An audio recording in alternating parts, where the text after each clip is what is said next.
60 Minutes just gave Donald Trump exactly what he wanted.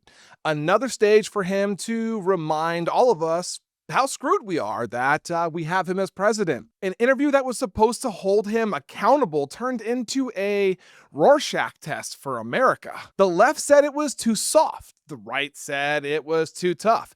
But the only person who walked away from that interview happy? I mean, that was Trump. Check out this video clip.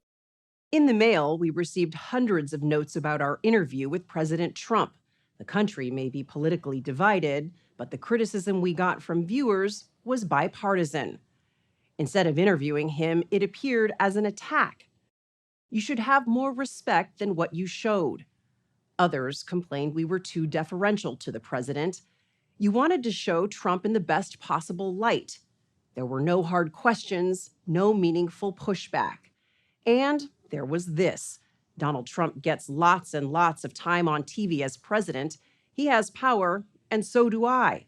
When I saw that he was being interviewed on last Sunday's show, I used my power and turned it off immediately. Let's be clear about what happened, okay? Trump used that interview the way he basically uses everything else in his life as a performance. You know, every word, every hand gesture, every interruption is designed to basically dominate the room.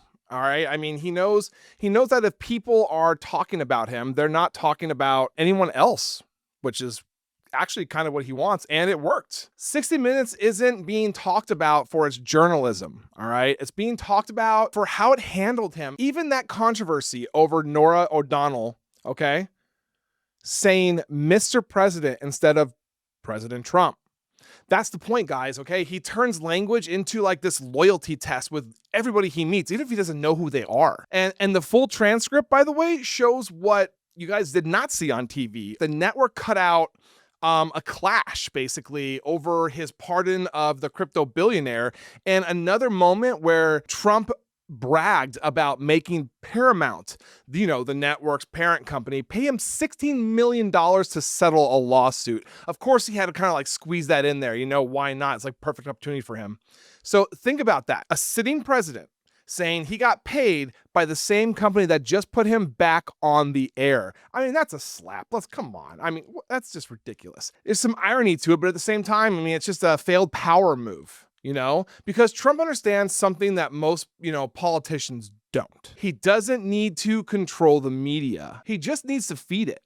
Every time he lies or fights or brags or creates content, every network, including CBS, takes it as bait and just throws it everywhere, okay? That's why this interview never hurt him. I mean, he knows he can say anything in the world, and half of the country will argue over how he said it. Meanwhile, the facts get lost completely. Nobody knows what's going on. Nobody knows what's the truth and what's a lie. Piers Morgan called this interview civil, but what looked like civility was really control. I mean, Trump dictates the terms. He decides the energy. He makes sure he's the story. And when the headlines are about him being, I don't know, too interrupted or not interrupted enough, he knows he's won. Okay, because his truth is simple. Trump doesn't want an interview. He just wants a mirror. That's all he wants. America's biggest news show just held up the biggest mirror you can for him, and he was eating it up every second of that show. Thank you guys so much for watching. Make sure you guys like, comment, and subscribe to stay connected and informed to the stories that matter, the people that matter, and most importantly, the truth. The thing that is so hard to find right now. And just so you guys know, I do the best that I can to answer the comments. So I really hope to see you guys in there.